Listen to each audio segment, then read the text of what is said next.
from my perspective on this as the owner and the one kind of doing this, especially like this past month and a half, has just been incredibly exhausting.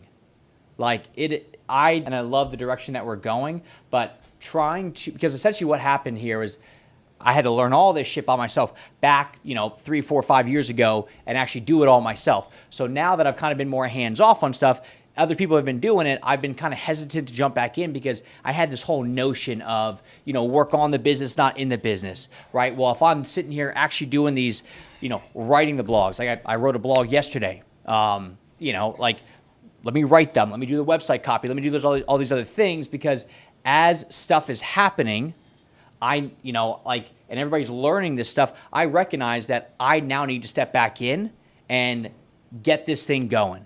So it's been an unbelievably exhausting journey to go through it, but I'm very, very, very glad because what it does is it's two things. One, it helps retain everybody who's got the exact culture fit that we're looking for. They were just in the wrong seat. And the second aspect of that is when I get back in and actually do this stuff, I now see the inefficiencies. I see how things, if I didn't jump back in, how they could go. Right? So essentially, I'm back now to working the assembly line with everybody else and going, oh, wow. Okay, here's how we can make, I sat over Mike's shoulder one time and just watched him edit video, and I was like, what if we did this, this, and this? And he was like, oh, yeah, that would shave off half the amount of time. Now that I look back on, everything that we've done over the past year, I realized, I was so strong in this work on the business, not in the business. And I thought that if I was still very hands-on with the actual product, that was the wrong thing for me to do. Showtime, baby. What's up, man? What's up? Welcome, everyone. Cgtv. We got our new setup down here. Ooh, there it is. We got our new setup in our new office. This is actually Chris's office. Well, I guess you guys did this last week as well. We did. Okay. Yeah, so it was a little bit different, but all good. So this is going to be like last time and last week, but even better because you got your boy back. So just a heads up, when we start this thing, do us a favor, let us know a hashtag live or a hashtag replay. Are you watching this thing now or are you coming back to this thing later?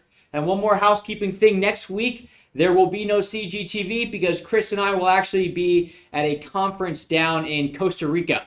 So we're going down there, and it's the speakers are Damon John, Shark Tank guy, Kevin Harrington, original Shark Tank guy, Willie Robertson. Did you ever watch Duck Dynasty? Yep. I've seen a couple episodes of it. He's the head guy. He'll be down there. Jesse Itzler, whose wife owns Spanx. Mm-hmm. So a lot of heavy hitters down there. It's a small, intimate conference specifically for marketing agencies. So he and I are going down for 4 days. 5 days, something like that, and we're going to be enjoying it. So we will not be here next week. I have my own thoughts about what I'm hoping to kind of take away from it. But from right now, knowing what you do know about the conference, what are you hoping to really take away, or what are you kind of hoping to bring and take away from that space? I know what I'm going to do is we're going to walk away saying we need to think bigger. I've seen stuff from some of the speakers, and I've probably seen 2/3 of the speakers actually speak before. So I have a feeling it's going to be a combination of think bigger, hey, you're a marketing agency for contractors, but what else are you really doing? And that's going to be a big one. And the second one's probably going to be something along the lines of the current method in which you think that you're going to get there is probably not going to be the actual method that is going to get you there. So for example, we spent all this time with what we do, because we're digital marketing, I've always felt guilty to market not digitally. Because I'm well, is that not weird? I'm a digital marketing guy. Why would we not do stuff that's online? But partnerships is a thing. Affiliates is a thing. Referral partners is a thing. And those are not online. Some of them are, but that's more relationship based. Yeah. So marketing is marketing. So that's kind of what I think it's going to be, is a combination of think bigger with the path that is going to get you there is probably not what you think it's going to be. And I think it's called, when you look at the way that the mind works, it's called the volitional state, which is a nerdy way of saying if you want to go from A to B, what are the options to get you there? And then typically, and this is what sales is, typically the option to get you from A to B is not always the way that you're going to get there. So like somebody who's in sales or a consultant or something like that is meant to like help open up and broaden your horizons on like how you can actually get there. And I think that's what this is going to be. So I'm looking forward to it. But tonight, what we're talking about, so last week I was up in Ann Arbor, Michigan, and I was visiting with Todd Tribble from Tribble Painting. And Todd's been with us for, I believe, 3 years now. And we talked about him a lot because, and he's like, when we identify like, who is your ideal client that you work with, stuff like that, it's, you know, my dad, it's Todd, and I don't know if that's like an age thing or if it's a combination of like who they are as a person or what, but we're going to go through tonight some of the stuff, and we have a podcast coming out on like live back and forth of myself and Todd, but talking about some of like the little things that he does that add up a lot. And even when I hear you say that, I really do believe that it is, I don't think it's an age thing. I think it's a mindset and place in the business thing, right? So I think that it's the idea of anybody can, certain people can put money into the stock. A lot of people can, a few people can kind of become bodybuilders where they're going to be able to be focused on this activity, for a long-term stretch. And I think that a lot of us are sometimes thinking I go to the gym when it's easy. And I'm not necessarily trying to put down like 75 hard, but it's like 75 hard and then what, right? So it's like, hey, I did this big push, but I want to be able to have focus and consistency. And I think that's a large part of it as well, because, they have had situations where they could easily pivot and make changes. But what they did was they had like a mindset of thinking future and vision focused, because I think truly what that happened was both of those examples you just talked about, they are realistically business first before being trades first. And I think that it doesn't have to always be that way, but I think that has definitely served them in a huge way. It's much easier. So I've talked to Tim, this guy named Tim, who owns a WoW One Day Paint franchise. Okay. And the largest WoW One Day Paint franchise in I think like the country, it's just, I guess, nationwide or like North America wide, but the largest one in general is owned by a private equity firm. So essentially, I think they must have an operator, an integrator that like puts it all together, or like a CEO that they've just hired, but it is run by people that are doing this literally as like an investment vehicle. So people who are focused is about making money and making the shareholders happy. It's a business is really how they're looking at that. And that's like, I've read probably 3 or 4 books about people that have like grown their companies, and part of it is they have taken outside investments, and they say it changes the way that you operate, because it no longer, the mission and the feel good stuff, that shit goes away. And it now is down to, all right, you can put whatever you want up on the walls to like for motivational stuff, but like, are we making money?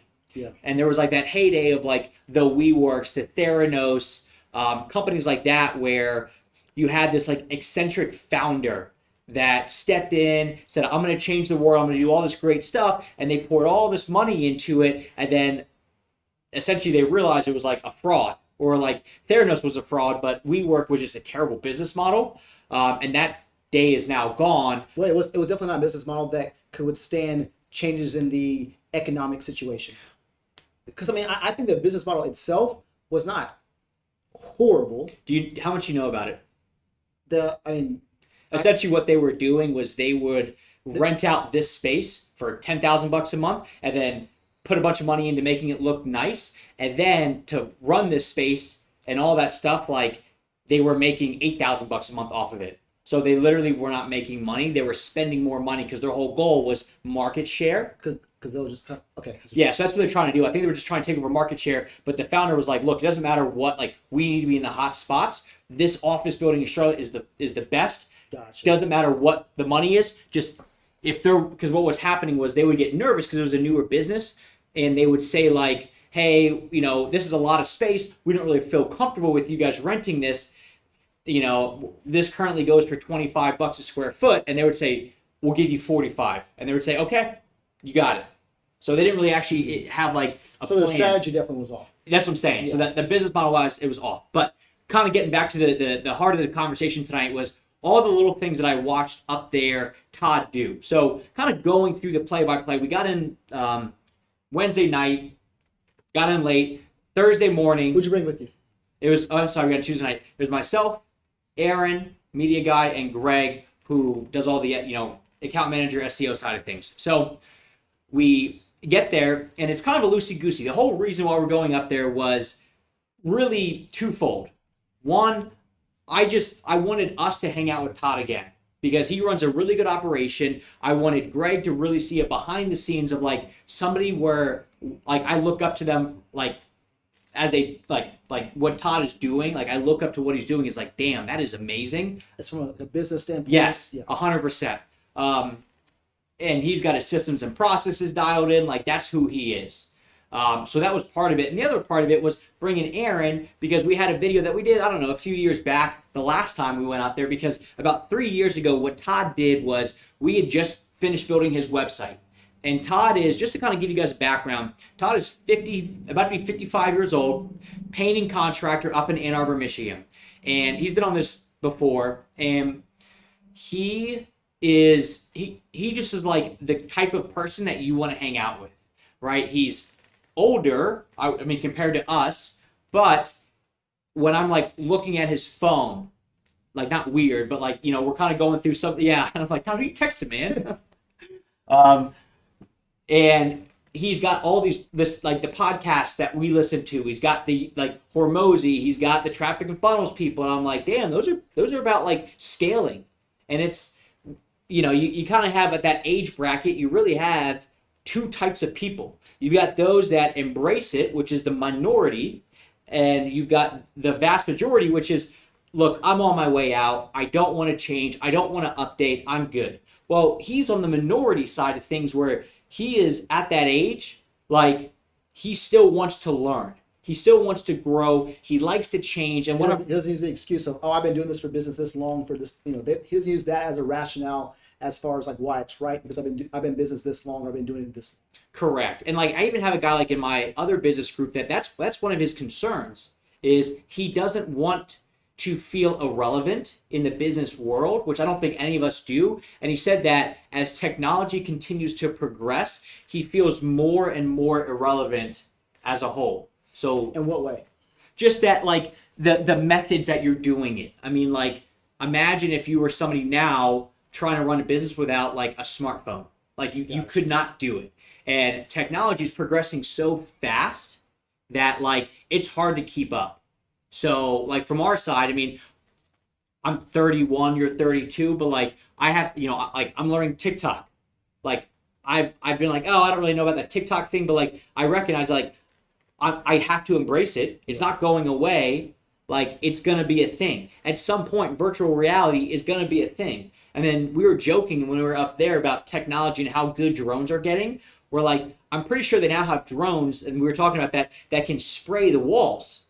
Oh, damn. Yeah. And I'm like, actually, I never thought about that, but like in 15, 20 years, that may be the painting world where like you have a massive building that like you still need somebody to come in like tape and stuff, but you can have these drones that probably just spray the whole building down and you're good to go. So like, yeah, I mean, so you want to talk about like ways that technology is phasing people out. You either adapt or you go, well, I've been doing this for 20 years. A drone's not going to put me out of business. And it's like, well, a drone's overhead is nothing. Yeah. So that person can way undercut your prices. So that's kind of the methodology behind it. So what we then did was we got there, and the idea was to reshoot this a day in the life of a painter video. It did well, and we're like, screw it, we'll do it again. It'll be a good one, but like an updated version 3 years later. Because when we went out there 3 years ago, originally I went out there with myself and Alex, who was the media guy at the time. What we did was, Todd, we just launched his website. We started to do SEO and blogs together. He said, hey, what's up with this video stuff? Like, how big is this going to be? And I was like, Todd, this is big. Like, we got to do it. So we flew up there, myself and Alex, and actually filmed. We filmed like all of his, at the time, like project managers, office staff, and him. We filmed about us videos, intro videos. We filmed like walking through their office and their process and all that kind of stuff. And we then produced it for them.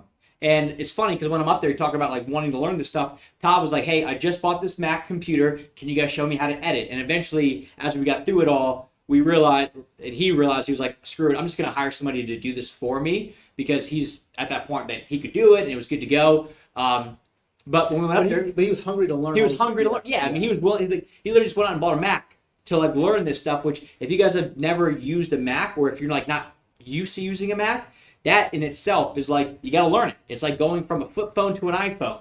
Like, I remember when my dive coach, who was like, he gets overwhelmed pretty easily, he switched from a non-smartphone to a smartphone on like the wrong day, and he literally didn't even know how to answer the phone. So Todd is going out learning a whole new thing, and he's willing to do it.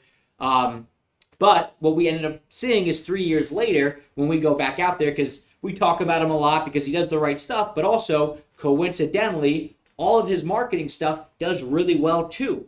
Like, his stuff is popping off, and it's been popping off.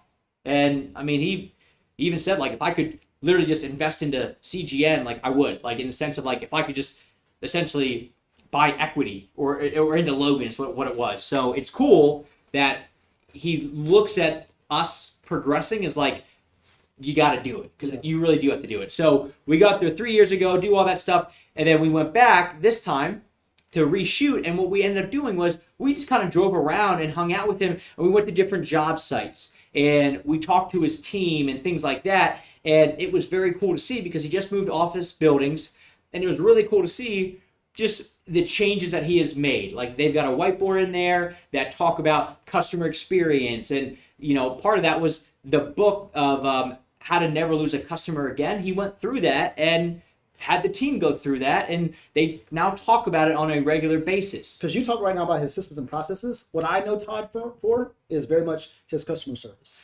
Like, the fact that which is which is a system in itself. Yeah, I guess that's true. And I never thought about it like in that vein, but when I think of Todd, I think of the stories of people talking about, like, hey, him being a great leader, like going out to the job sites, giving the guys Gatorades, like positioning them in a place to actually succeed.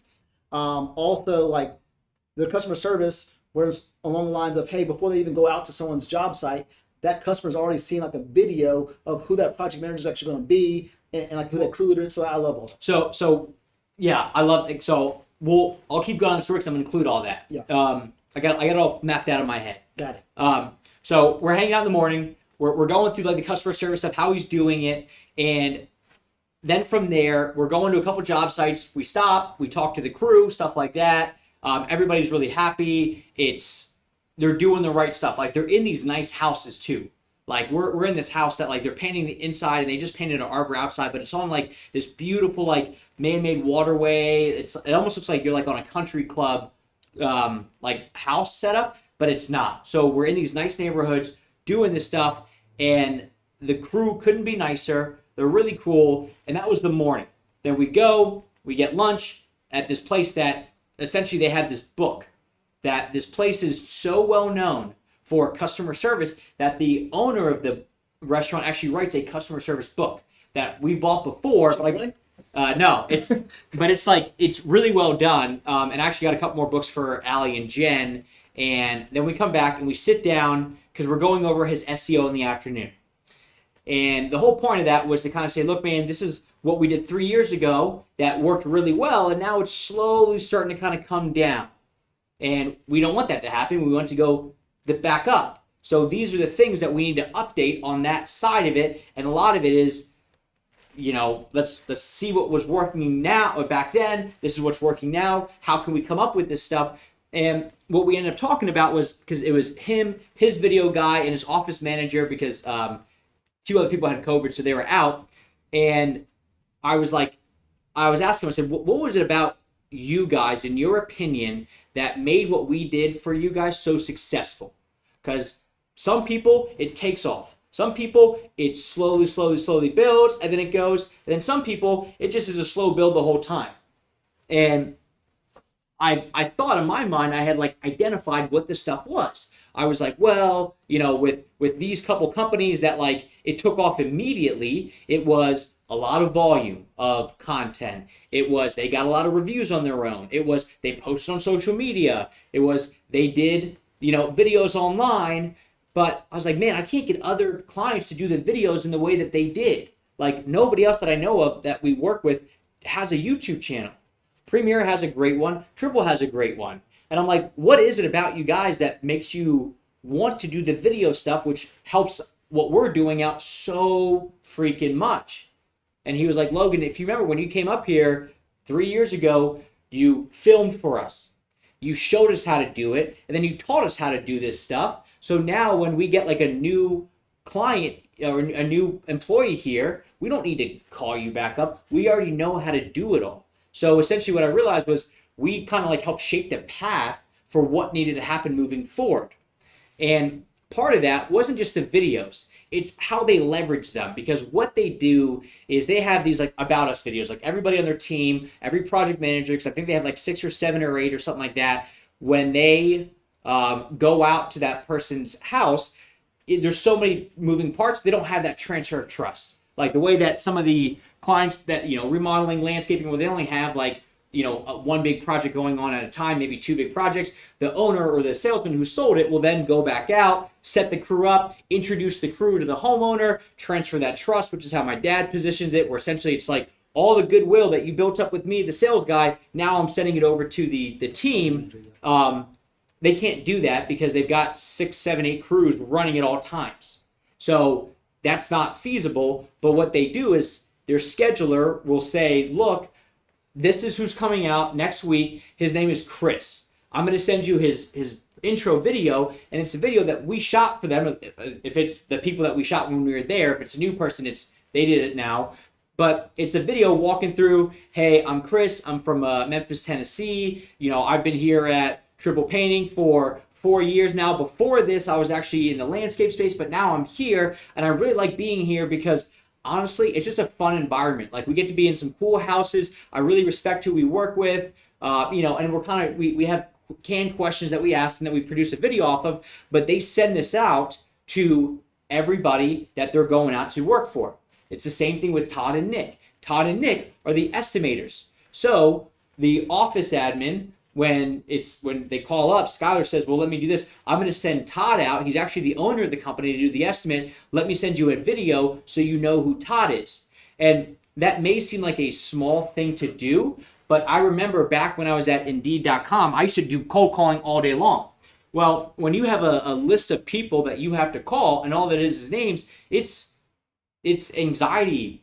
Like it raises your anxiety because like you just see a name and you're like, oh shit, I gotta call this person. So you're saying that not only it helps out the customer, okay, but you're saying it also helps out the person actually going out there as well. It's both, because what it will do is when I'm the customer, I don't know who's showing up to my house, and we fear the unknown. So what happens is we go, like when I was at Indeed, I would have to like look up on LinkedIn and I would see their face and I go, oh, this Chris guy, he looks like a normal human being too. I'll be good when I call him. And I don't know why it helped me out a lot, but it does. So it relieved that anxiety of who is showing up on both the estimator side, but also when the project managers go out there. It's like you reduce the fear of the unknown. Exactly. And you get somebody who's out there and you're doing it in a professional manner. It's not just like, here's my boy's headshot. It's like, here's a video of them talking and you can see their body language and you can hear their backstories and stuff like that. Now on the flip side, when the estimator goes out there, they know, hey, this person knows who I am. They know how long I've been here. They know why I like this stuff. They know a little bit about my family. Essentially, your reputation is preceding you a bit. So it now helps from like this emotional standpoint of like when, back when I'm doing all the sales and it's just me like year 2 and people call me up and they're like, yeah, I've listened to your podcast. I've watched your Cgtv. I've, whatever it is. I'm like, cool. How do you think I feel in this call right now? Oh, you probably feel pretty good. I'm like, yes, because I know that you at least know something about me and you understand like our methodology. And that's the same thing with them because they also have pricing up on the website. So when they go in there, they already know this person knows a bit about us. They know about the company. They know about our process. They've spoken to somebody that works here. They feel good about this. So the level of comfort rises on both the customer's end because they know who's coming out there. Plus, Triple's really transparent with everything, and the estimator and the PM because it's like this person already knows me. They don't know me super in depth, but they know enough about me that they've seen me, they've heard my stuff, and they're willing to invite me into their home, and that feels good on both parties. And it's way easier to do this because what Triple used to do was they used to send out a headshot with like a little bio, and then that's when we were like, well, let's just do video on this stuff, and that now it crushes it. They love it. Yeah, so you've just elevated the whole game of know, like, trust. You made it really simple with the whole concept of, the office admin knows exactly what to do. Send out, Todd, send out the other estimators. Super simple. If I'm going out there myself, I know that this customer has already seen a video of me highlighting X, Y, and Z. So when I'm knocking on the door, walking through their yard, they know who I am before, I get out there. So that's exactly what it is. So that's, and all this stuff is, I mean, everything breaks down to systems and processes. Like that's, you could, skin a cat any way that you want it, but it's like he has a system and a process for freaking everything.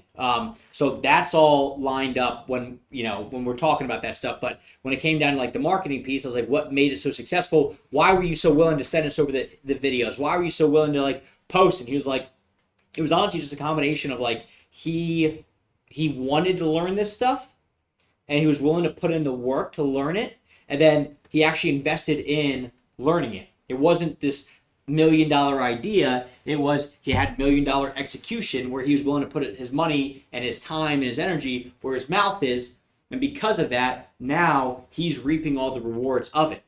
So that, and then we go out to dinner with like his wife and one of his sons. It's a great time. Like it's, he's fun. Like it's a good setup up there as a whole. So it's really good for Greg to see it, really good for Aaron to see it. Like we had a really good time as a whole. But at one point, it was raining, right? And raining in the painting space, if you're outside, if it's light rain, you can get by. But if it's like downpour, which it started to become, you can't. Well, I would have totally expected like a bunch of phone calls and this and that. And at one point, I was like, Todd, what are you doing that just makes you so successful? And he was like, hey, look, this is going to sound arrogant. And I was like, come on, just say it. He was like, have you noticed that my phone has not gone off while I'm sitting here with you guys today? Like, that's because of all the little systems that I've set up that have built up into this main one that has worked. Sometimes your phone go off when you're up there in Ann Arbor? How many CGN calls did you get? Like from our team? Yep. I don't think, maybe one. It was pretty good. I think I called out to say, hey, let's do this, let's do that. But he didn't even do that. So like what happened was, he had a couple crews that were interior, the rest of the crews were exterior. And what they ended up doing was their scheduler was like, okay, it's raining, we get to move these people to here, and they're taking care of it all. So Todd is just hanging out with us. And that was like his day. So it was like, it would have made a really boring YouTube video of a day in the life of a painter, because it was like, he just... It's Todd waking up, brushing his teeth. Yeah. So it was like really, really well set up, but it was, he's been in business now for about 25 years. He's done the right stuff, and it was all those little things, those little systems that he puts into place. He's a student of the game. He wants his stuff to work. He's not just looking at this going, well, I'm paying you guys for the marketing. I don't want to do anything. It's like he's good with it all. But it also set us up too, because what allowed for us to do is understand like what our role is and like what the contractor's role is as well. And like obviously, like if you want to be like that A student, you're the one who's going above and beyond, right? You're the one who is seeking to understand. Hey, I know 2 + 2 = 4, but walk me through kind of like the math behind it, or yes, the concept behind it as well. So there, but I also don't have to be so granular that I'm having to like, I'm now nitpicking parts of it. I think that what it allowed for us to, because I love Todd for how he's able to give to other members of CGN. Like when I hear him talk to, we had a bowling event for end of quarter meeting, and I got to hear Greg and Todd talk a little bit before the actual trip, and to kind of hear, one, his excitement, but two, he was like, hey, I want to come prepared to you guys as like a rival. What do I need to do? Yeah. And those kind of things, it's like, it allows for us CGN to give to our customers and our clients and our families so much more if we really talk about like how we can best serve them, because our responsibility is to make, let them market themselves most efficiently and effectively. and we can efficiently and effectively market for people that have, a 4.8 rating on Google. Yeah. So if we talk to people and say stuff like, hey, there's certain parts of this whole algorithm that we can't do for you, right? We need you to make sure that you are getting Google reviews and actually having a review rating of this or above, because that's going to bode well for you. And so I think that everyone in business is it's a learning experience. This is a continuous like leadership lab and things like that too, where we're all learning in the space as well. All the case studies in the world out there. But what I really do love is that we're able to kind of see it happen on our behalf as well, because we've helped Todd out quite a bit, and he would say that. But also Todd's experience has helped us out so much more, because I can be able to talk to a Terry or or a Tyler, or even a Kieran, even all those other painters I can think of right now, top of my head.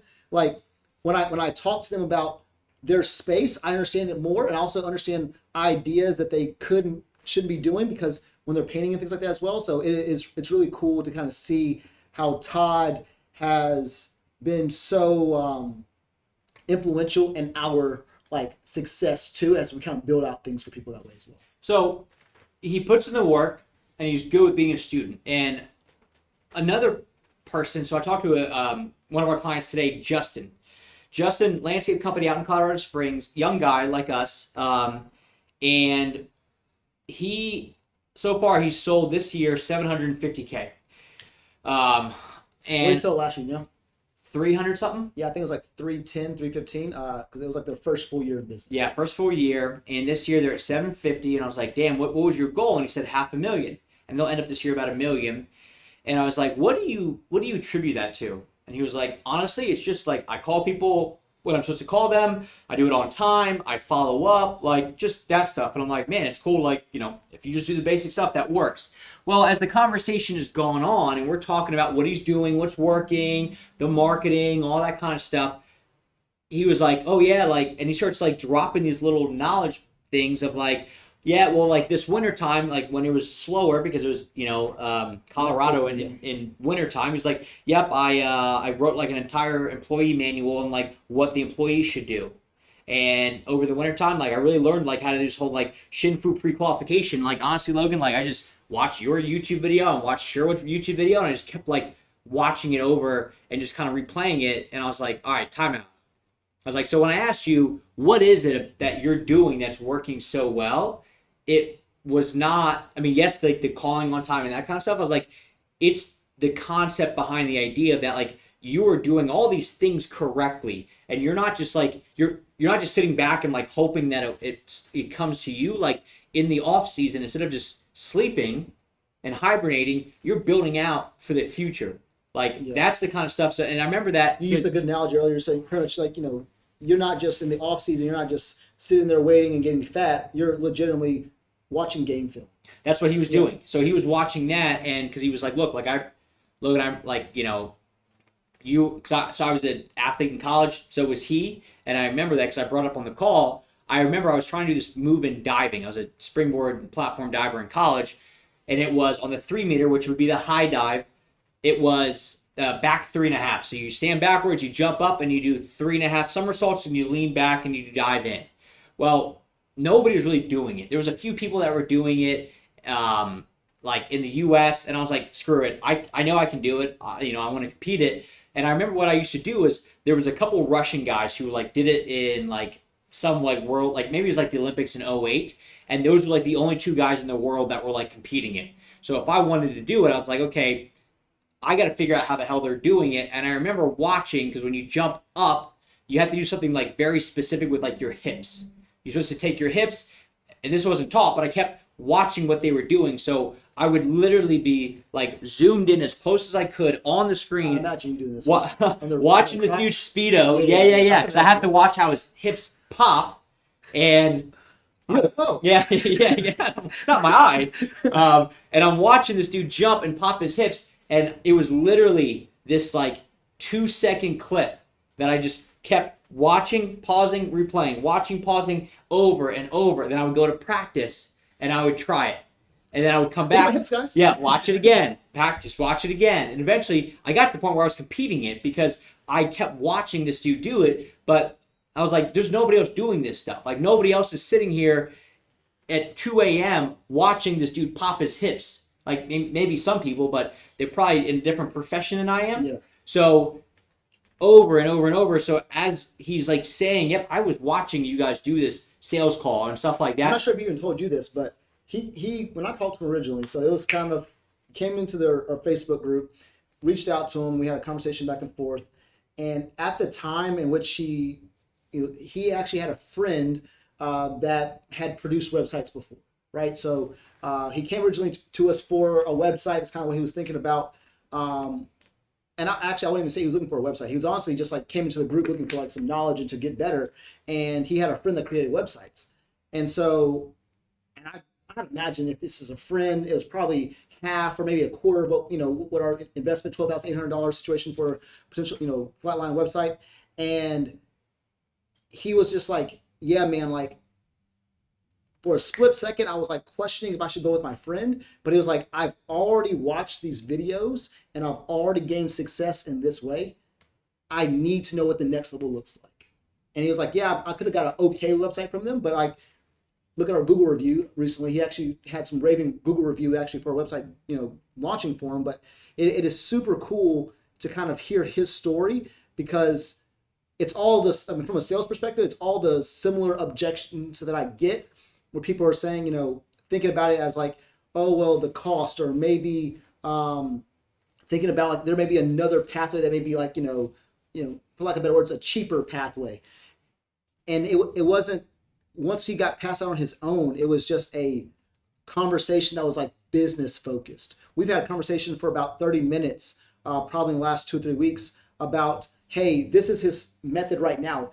He goes out to the job site and he's able to give that customer like an actual full estimate written proposal within 45 minutes of actually he doesn't go anywhere, goes to their house, does the thing for them, gives it back to them. And that speed is huge for him. And he's saying, right now I have this ability to do that, but as I continue to grow, I want to be able to bring someone else in who can also do this for me as well.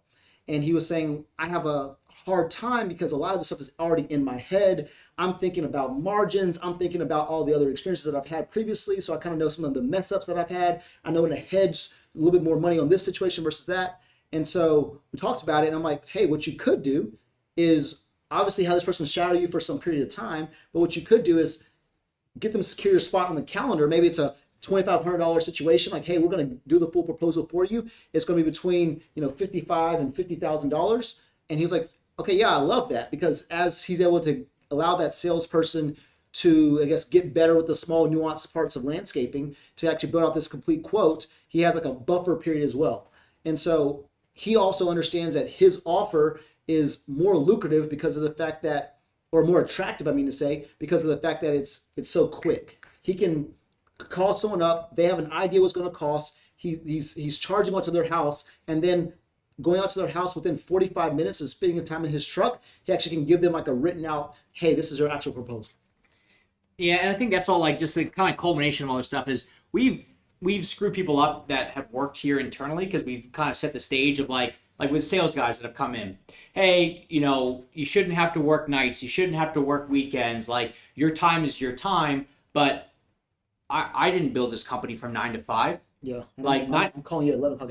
Yeah, but I think that was like this protection mechanism where we've essentially said like this shouldn't be that hard on you. This should be a good job. You should enjoy it and all that stuff. But we're gonna make the same amount of money. But I'm gonna put in all the work and I'm going to put all the risk on the line and all that kind of stuff. But you just enjoy the 9 to 5, and that unfortunately that shit just doesn't happen. Well, I don't see it right now because I mean, I know that there's a space.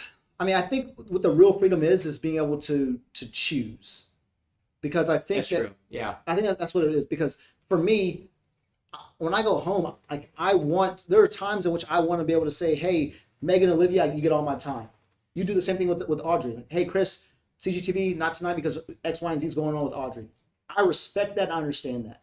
But also, on the weekend, instead of watching Mickey Mouse Clubhouse, with Olivia, which I don't mind doing, I like spending the time. Like working on the business stuff too. I like being able to give you a call and saying, hey, this is what's going on, and this is what I'm seeing right now. This is what I'm working on right now. What are your thoughts on that? You can do the same thing with me. So I think that what was misaligned was by you have to work to a point that you can gain freedom. And if you have not put in that work, then oftentimes you don't necessarily have that opportunity for freedom. And so I think we were trying to shape people's pathway for them in the sense of, hey, you don't need to work on the weekends. Well, I work on the weekends, and I also I don't have to work on the weekends because I have that freedom to not to do it. But I had to put in work to get to that spot as well. So I think that it's just maybe we were just forgetting that we had to put the work in originally, and are consistently still doing it right now. I think it was like a savior complex. I think is what it was, where it was just like looking at this of like, hey, don't worry, when you work here, you're going to love it. It's going to be the greatest thing ever. I'll put all the work in behind the scenes, but I'll get you set up from 9 to 5. And all that little stuff, like, Todd teaching his whole crew on customer service, just in the off season, building out like employee manuals. Like that, you watch Tom Brady. I mean, that dude. Use Kobe Bryant as an example. Okay, Kobe, Tom, Yeah, but it's 100%. Like all the people that you think of that are great. Just behind the scenes stuff that you don't, and everybody talks about that stuff of like, oh, it's like, you see the iceberg of like what's above, but everything is down below. But I guess it really comes down to like what you enjoy, like, because if that's, I'm kind of realizing that more and more, like it's, even when I talk to other business owners, like I love talking about the business, and not everybody does. And to me, I'm like, why are you in business? Like, if you don't want to talk about this stuff, like, why are you? Which is not wrong. Like, they're not wrong. I'm not wrong. It's just a difference. It's a difference. Yeah. It's like religion. Like, you have varying levels. Some people are religious and they go to church every single day. Some people are religious and they don't ever go to church. And you can kind of battle out which one's right or wrong. But I think it's just varying levels of it all. But I don't know. I enjoy it. I enjoy the little things because I think the little things build up to the big things. But it was very cool to watch how Todd operates with the little things, how Justin is now on this pathway of doing the little things that making an employee manual, which is a pain in the ass to actually do, even if you put that out there and it totally sucked, like the fact that he had to think through that. Like I remember when I first started this business, like 8 months in, Audrey's dad, my father-in-law, what's your business plan? Was like, hey, do you have a business plan? And I'm like, no. Why do I need a business plan? And he was like, look, man, like, you should probably make one. And I was like, all right, cool. He was like, it doesn't have to be anything crazy. Just make it to a point that if you walked into a bank to ask for a loan, they wouldn't laugh at you. I was like, all right, cool, I'll do it. And I look back at it now, and it was like, I'm like trying to forecast out 3 years of financials based on 8 months. And it's like 1 month I make like 25 grand, and my net profit on that is like 23 grand. The next month I make 4 grand, and my net profit is like 1 grand. Like it's all over the freaking map, but I'm like, all right, I don't know how I'm supposed to like forecast out 3 years. So let me just do my best guess. If I think I can grow 15% every year, boom, boom, boom, this is where I'll be. And that's what it was. Like it was literally just like, but it made me think through stuff. What did you have on your number as far as at 2022? What number are you gonna hit? I think 2021 was the last one. It was probably like 600 grand. Okay. So I mean, we obviously far surpassed that, but I also didn't know. Like I didn't know anything. It really forced me, because like part of the business plan is like, what's your competitive advantage? Who are your competitors? What makes you unique compared to other people? Who's part of your team? Like, what are the core services that you provide? Who is your core audience? It was all that stuff that like it forced me to like really think through it all. And I could probably go back and like look at it. Actually, that'd probably be fun. Maybe I'll make a post about it of like, this is what I thought I was going to be. But essentially, it was just more of like the concept behind thinking through this stuff. And it's like, I'd imagine, when you sit down and you think of like, what do you want out of a partner in life? Like, forget about Megan, forget about Audrey. Like, if you had to literally sit there and map out exactly what you want, what do they do for you in the morning? Like, what's your day-to-day look like? How, all that kind of stuff. Like, it makes you really think, because a lot of this stuff, like, I was 8 months in, so it's so new, but like, I never thought about that on that level. Think about people who make a business plan before even getting 8 months of experience in, though. That's nuts. Obviously, but it's also, you were building out something that was going to grow into something unique. I think that it's a little bit easier. Like, so example, Megan's dad owns a brewery, and he's like, "Yep." It was pretty simple for him. He had an idea. He had a proof of concept with other brewers as well. He did a whole brewery tour around the country to kind of see the things that he wanted to, put it together. And to see his business plan was like, oddly enough, they are pretty close on line with what they kind of expected to happen. But I think it's because it's an established industry and exact, hey, we're going to have 8 beers on tap consistently. Our goal is to grow our audience through this method. These are the rival breweries in the area. What can we be doing uniquely? We can have live music, and we'll do it every single Saturday. Like it didn't have to be anything crazy and abstract. And they have pivoted sometimes too, but they're pretty on line with that. So, but just to kind of think of CGN and what CGN is, like we've had, maybe about a year ago, it was pretty hard for someone to simply say what CGN was, because it was really, CGN at the time was like a movement. It was not just a company, a marketing company. It was a movement. It was a redirection into space. Like we were very disruptive, which I think is extremely, extremely valuable, especially right now, because even naysayers of CGN are following CGN methods, and it's pretty cool to see, right? And so, everything from putting pricing on the website, or content in this way, or I see it all the time too. Like when someone makes a post, freaking putting 2 little greater than or less than stuff, and it's cool to kind of be that influential in that space. But I think that it also is, we have to be responsible as well, where we're like, okay, great, we're gonna grow this thing, and what I will say is, it is cool to lead and be led in this environment, because it's like we will never go without putting in the effort. Like hard things don't scare us, and that to me is just like, I love that. I love that it's like, not, this is an obstacle and how are we going to get past it? It's like, yeah, it's an obstacle. Screw it. We'll get past it. Like that is very much like what I love. And I think that, obviously companies grow so big to a point that not every single person can have your core values, right? And they may have, 80% of them, but it's cool right now to really look at the core values we have on the wall and to see maybe personally how I align with those, and I think realistically, you probably manage people best that actually have those core values, right? So instead of someone saying, say speed of perfection, you don't really want a situation where someone has to come back to you all the time asking you, should I do this? Should I do this? Should I do this? Or sitting in a space of like, well, Logan, to give me direction on what to do. You would like the person to actually be proactive and being the CEO of their own space. And I think that you manage people who best take care of that as well. So that's super cool to kind of see how this all kind of comes together.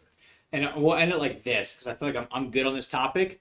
The little things. So little marketing hack for you guys. So this is the last time that we'll do this setup exactly like this, because what we'll do with this footage is we'll do micro content. Well, when we're talking, we're looking at each other. And Mike is listening to this. So Mike, this is the instructions. We're talking to each other. Well, you need eye contact to feel like you're connecting with somebody. So when we chop this footage up and we use it for social media, what you'll be seeing a lot of is the sides of our faces, and that gets rid of a lot of stuff.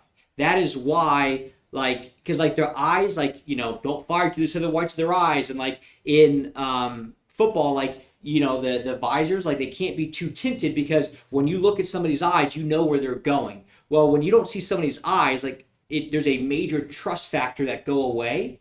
So what we'll probably end up doing is we'll set up a couple side cameras right there and right there off the line, so you can actually see it. So it's a little bit more like I'm speaking closer to you, but that's the little baby things that make a big difference, because as I'm speaking, you're listening to the left side of my face. That's not going to get the point across as much as if I'm talking to you directly like this. It's small, but it makes a big difference. So there's your marketing tip. When you guys are doing Facebook Lives or videos, take those glasses off, look directly at the camera, not at yourself on your phone, because otherwise it looks like you got 2 cross eyes that go a little bit off to the side. So okay, so real quick, to wrap it all up, I know you said the little small things. What was the biggest, most impactful thing that you actually, from the point that you got on the plane to go to Ann Arbor to the point that you got back here so far? What's the biggest thing you kind of gained from that trip? 2 things. One, we got to really shape the path. Like, we really got to make it easier for people. We have been fighting, and this is something that Chris and I talk a lot about, where it's, we can bark at people all day long, post on social media, do video, get reviews, but that's hard. Like, you got to do it, and somebody yelling at you to do it, it's like you hire a trainer for that shit. If you want to go lose weight. Yeah, but they also give you the path of what you should working out. Well, they help you out because they're there, or if you're motivated enough, you'll just do it. But like, the stuff that needs to happen in business, we can either get mad at contractors and business owners and go, well, you're not posting on Facebook, you don't want it bad enough. Well, people who want it bad enough is going to post on Facebook whether or not we tell them what to do. But if we make it easier on people, shape that path, that's the same thing as when I flew up to Triple's thing. It wasn't that he refused to do video unless we flew up there, but it helped. It kind of laid out exactly what needs to happen. So that was the first piece, is make it easier on people to do the things that we want them to do. And I can either yell at you about, Chris, why aren't you making more sales? Or I can say, screw it, here's a script that works. Go ahead. That was the first thing. The second thing was the little micro things on a customer service perspective. So at the end of every single day, his project managers would text or call or whatever the method is that homeowner wants in. They will say, hey, this is what we did today, just so you know. So it's giving them that little insight, which, like, a lot of stuff that we do over here from like an SEO perspective, people don't ever see. They just see content being put out, and that's it. But they don't realize, like, oh shoot, today this happened. We have to go back into Google, do these updates, do this thing, because it's becoming more and more like meticulous on like what you have to do. So they don't see that. All they see is like, whoa, I'm getting blogs, right? And it's like, well, yes, but what you didn't see was the indexing error that we had to go back in and fix. And we had to restructure a bunch of like the links that are coming in. We actually had to like, disallow a few backlinks coming into us. And then we actually also updated, they don't see any of that stuff. So we need to say, look, just so you know, this is what we've been doing, all this time. It's logging the activity. It's logging the activity, and then them actually seeing like a visual of like, oh, so you haven't forgotten about me. Those are the big two things. So pave the pathway to make it easier, and then like check in and touch base. It doesn't take much, but I was like, Todd, did you always do this? Like, did your guys always do that? He was like, no, like we didn't always do this, but like now it's when like clients love it, and like that's why he's got like 300 plus 5-star reviews on Google. It's that easy. He's just doing the right stuff over and over and over, and he wins. So that's all I got. You good? See you guys. See you guys 2 weeks back.